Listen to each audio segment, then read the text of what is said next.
Welcome back to my YouTube channel. ఈరోజు నేను ఏం చెప్పాలనుకుంటున్నా అంటే ప్యారలల్ సర్క్యూట్ గురించి చెప్తాను. A parallel circuit at circuit is one A parallel AC circuit is one in which two or more impedance are connected in parallel across the supply voltage. ఇక్కడ ఏమన్నాడంటే ఒకటి circuit ఉంటుంది, ఏంటిది ఏసీ సర్క్యూట్ అనేది ప్యారలల్లో ఉంటుంది. Two are more impedance, దానికి two అన్న ఎక్కువ ఇంపిడెన్స్ అనేది ఉంటాయి, ఆర్ కనెక్టెడ్ ఇన్ ప్యారలల్. అవి ఎట్లా కనెక్ట్ అవుతాయి అంటే ప్యారలల్లో కనెక్ట్ అవుతాయి అక్రాస్ ద సప్లై వోల్టేజ్ ద్వారా కనెక్ట్ అయిపోతాయి. ఇది ఫస్ట్ పాయింట్. సెకండ్ పాయింట్ ఏంటంటే on parallel circuits resistor, indicator and capacitor or any combination of these elements are connected across same supply. Parallel circuit అన్నా, resistor అన్నా, indicator అన్నా, capacitor అన్న combination, ఇవి మూడు కాంబినేషన్లో ఉంటాయి ఆఫ్ దీస్ ఎలిమెంట్స్. ఇవన్నీ కలిపితేనే ఎక్రాస్ సేమ్ సప్లై అనేది మూడు కలిపితేనే సప్లై అనేది పాస్ అవుతుంది. ఇది second point. hence the voltage is sum across each branch of the parallel AC circuit.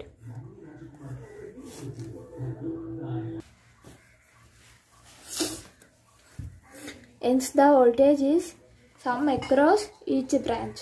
Each బ్రాంచ్కి వోల్టేజ్ అనేది ఉంది of the parallel AC circuit. ఇవన్నీ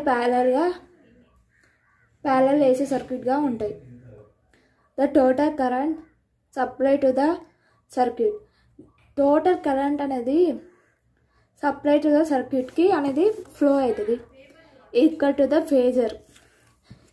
ఫేజర్కి టోటల్ కరెంట్ అనేది సప్లై అవుతుంది.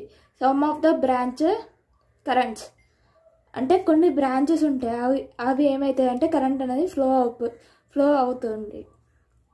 Figure shows a parallel circuit consisting of their impedance connected in parallel. Impedance అనేది connect అయిపోతుంది ఎందులో అంటే ప్యారలల్లో కనెక్ట్ అవుతుంది అక్రాస్ అండ్ ఏసీ సప్లై ద్వారా కనెక్ట్ అయిపోతుంది. ఆఫ్ వి అంటే ఏంటి ఓట్స్. ఇది circuit diagram. Z1, Z2, Z3 ఇవి మూడు ఇంపిడెన్స్. ఇవి కరెంట్ I1, I2, I3 అనేది ఈ మూడు కరెంట్ అన్నట్టు. మెయిన్ కరెంట్ ఇది I అంటే ఇప్పుడు ఇది ఏసీ సర్క్యూట్, ఇది AC. V equals to Vm sin omega t. V equals to Vm sin omega t అనేది ఏసీకి సంబంధించింది. ఇప్పుడు దానికి మనకి కరెంట్ కావాలి కదా, సో ఈ కరెంట్ అనేది ఫస్ట్ దేనికి ఫ్లో అయిందంటే ఇంపిడెన్స్ Z2కి మాత్రమే ఫ్లో అయింది. అక్కడ నుంచే మళ్ళీ కరెంట్ I1కి పాస్ అయింది, అక్కడ నుంచి I3కి పాస్ అయింది కరెంట్. సో ఇది ప్యారలల్గా కనెక్ట్ అయింది అన్నట్టు ఇది కరెంట్ అనేది. ఇదేమో వోల్టేజ్ అంటే ఓల్డ్స్ వి. The voltage across all impedance has supply voltage of V volts. అన్ని ఇంపిడెన్స్కి సప్లై వోల్టేజ్ ఏముందంటే V volts ఉంది. The current taken by each impedance different. Apply Kirchhoff current law. అంటే ఇప్పుడు ఈ సర్క్యూట్కి మనం ఏమి అప్లై చేయాలంటే Kirchhoff వోల్టేజ్ లా అనేది అప్లై చేయాలి. దాన్ని Kirchhoff వోల్టేజ్ లా ఏంటి అంటే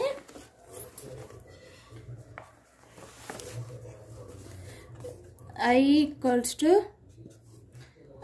I1 బార్, ఇక్కడ కూడా ఐకి బార్ వస్తుంది, plus I2 bar plus I3 bar. ఇది ఒకటి. V bar by Z equals to minus V bar by Z1 plus V bar by Z2 plus V bar by Z3 ఇంకొక equation. ఇప్పుడు ఇది current కదా, ఈ కరెంట్ I వాల్యూ మనకి ఏం తెలుసు అంటే V బార్ బై Z అనేది తెలుసు. ఇప్పుడు I1 అంటే I1 కరెంట్ అనేది ఎలా ఫ్లో అవుతుంది అంటే ఇట్లా రివర్స్లో పైకి వెళ్తుంది కదా. సో అది I1. నేను క్లియర్గా చెప్తాను. I = I1 + I2 + I3. వీటికి వాల్యూస్ ఏంటంటే V bar by Z - V bar by Z1 + V bar by Z2 + V bar by Z3. ఇవన్నీ ఏంటంటే ఇంపిడెన్స్ ఒక యాంగిల్. అంటే ఇక్కడ చూడండి, ఇది కరెంట్ కదా, ఈ కరెంట్ అనేది ఈ డైరెక్షన్లో ఫ్లో అవుతుంది. సో ఫస్ట్ ఇది ఎటు పోతుందంటే కరెంట్ I2కి పోతుంది. ఇక్కడ నుంచి మళ్ళీ కరెంట్ మళ్ళీ ఏ డైరెక్షన్ వెళ్తుందంటే I1కి వెళ్తుంది డైరెక్షన్. మళ్ళీ అక్కడ నుంచి అది మళ్ళీ సేమ్ కరెంట్ అనేది Z1కి పోతుంది. మళ్ళీ సేమ్ కరెంట్ అనేది Z3కి వస్తుంది. సో కరెంట్ అనేది మళ్ళీ Z3కి వచ్చి ఇక్కడ నుంచి ఫస్ట్ Z1కి వెళ్తుంది. అక్కడ నుంచి ఇలా కనెక్షన్ అవుతుంది. అంటే Z1కి Z2 కనెక్షన్ అయ్యి మళ్ళీ అక్కడ నుంచి Z3కి వస్తుంది. సో ఇక్కడ నుంచి ఇక్కడికి ఏమవుతుంది అంటే ఇది అంటే ఏమో వోల్ట్స్ అవుతుంది. ఇది V = sin ωt అని ఉంటుంది. V = sin ωt. VM = sin ωt. ఇది ఏంటిది? AC సప్లైకి ఒక ఫార్ములా అనేది sin AC = V sin ωt. ఇప్పుడు V/Z అనేది ఏంటిదంటే V అంటే ఏంటిది 1 అంటే ఇది V అంటే ఓల్డ్స్ కదా, ఎన్ని ఉన్నాయి 1 కదా. సో V బార్ అంటే 1/Z. ఇక్కడ కూడా 1 వచ్చింది. ఇక్కడ V అంటే 1 వచ్చింది. 1 అంటే Z1 ప్లస్ ఓన్లీ V ప్లేస్లో మాత్రమే మనం 1 రాసుకున్నాం. దాని తర్వాత I1 అంటే ఇది ఫస్ట్ మనం I1 ఫైండ్ అవుట్ చేయాలి. తర్వాత I2, తర్వాత I3. కాకపోతే ఇక్కడ మనం 2 ఫైండ్ అవుట్ చేసినాం, I1 అండ్ I2. IT అంటే ఇది IT into Z2 by Z1 + Z2. అంటే ఈ కరెంట్ IT కరెంట్ అనేది ఎటు పోయిందంటే ఫస్ట్ Z2కి వెళ్ళింది కదా, ఇది IT కరెంట్. ఈ కరెంట్ అనేది ఫస్ట్ ఎటు పోయింది Z2కి పోయింది. సో Z1 నుంచి మళ్ళీ ఎటు పోయింది Z1కి పోయింది. సో మనం ఇప్పుడు ఓన్లీ ఇది మాత్రమే కన్సిడర్ చేస్తున్నాం. ఇవి రెండు మాత్రమే కన్సిడర్ చేస్తున్నాం. Z2/Z1 + Z2 మాత్రమే మనం కన్సిడర్ చేస్తున్నాం. ఇప్పుడు I2 సెకండ్ I2 అంటే IT ఇంటూ Z1/Z1 + Z2. ఇప్పుడు ఈ మనం తీసుకున్న ఈ 2A కదా. సో ఈ 2ని ఫస్ట్ I1 తీసుకున్నాం, తర్వాత I2. అటు రాసిన ఇటు రాసిన సేమ్ ఈక్వేషన్స్ వచ్చాయి కదా. IT ఇంటూ Z1/Z1 + Z2 అనేది సేమ్.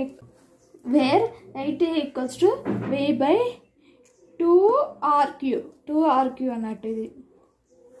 ఇది 2RQ. IT ఏంటిదో మనకు తెలుసు, ఏంటిది ZRQ. సో మనం ఇక్కడ ZRQ అనేది రాసుకున్నాం.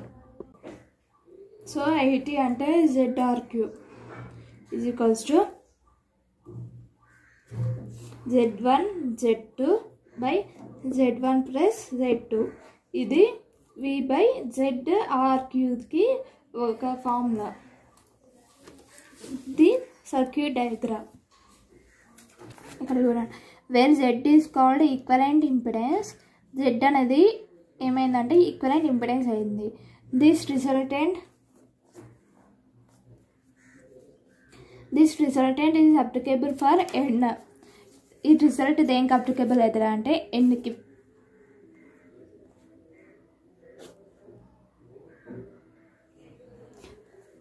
Nకి మాత్రమే applicable. Impedance connected in parallel. ఆ ఇంపిడెన్స్ ఎట్లా కనెక్ట్ అయిందంటే ప్యారలల్లో కనెక్ట్ అయింది. If they are only 2 impedance, రెండే ఇంపిడెన్స్ అయిపోతాయి. అవి ఏమవుతాయి అంటే ప్యారలల్లో ఉంటాయి. And if IT is the total then current division. ఏంటిది? ఐటీ అనేది టోటల్ దెన్ కరెంట్ డివిజన్ మాత్రమే ఉంటుంది. Rule can be to fine individual branch. ఏమవుతుందంటే అది ఇండివిజువల్ ఒక ఐటీ అనేది ఇండివిజువల్ టోటల్ ఈ సర్క్యూట్కి, ఇప్పుడు ఈ సర్క్యూట్ ఉంది కదా, ఈ సర్క్యూట్కి మొత్తం కరెంట్ అనేది 80 అయిపోతుంది. ఇది ఇక్కడ 80 అయిపోతుంది. So 80 is the total the current division. 80 అనేది కరెంట్ అనేది డివిజన్ అయిపోతుంది. Rule can be to fine individual branch. ఒక్కొక్క ఇండివిజువల్ బ్రాంచెస్ని మనం ఫైండ్ అవుట్ చేసుకోవాలి current. I1 equals to 80 into Z2 by Z1 plus Z2. ఇది ఫార్ములా. అంటే ఇక్కడ మనం ఫస్ట్ I1 ఫైండ్ అవుట్ చేద్దాం అనుకున్నాం కదా. So I1 equals to 80 into Z2 by Z1 plus Z2. ఇది ఒకటి ఇంతకుముందు చెప్పారు కదా, అది I2 ఇది equals to 80 into Z1 by Z1 plus Z2. ఇది ఇంకొకటి. అంటే I1 I2 రెండు ఫైండ్ అవుట్ చేసాం కాబట్టి అవి ఓన్లీ మనం తీసుకున్న ఇక్కడ ఇవి రెండే తీసుకున్నాం కాబట్టి మనం I1 I2 ఆపోజిట్లో రాసాం అంతే. Where IT equals to V by ZQR.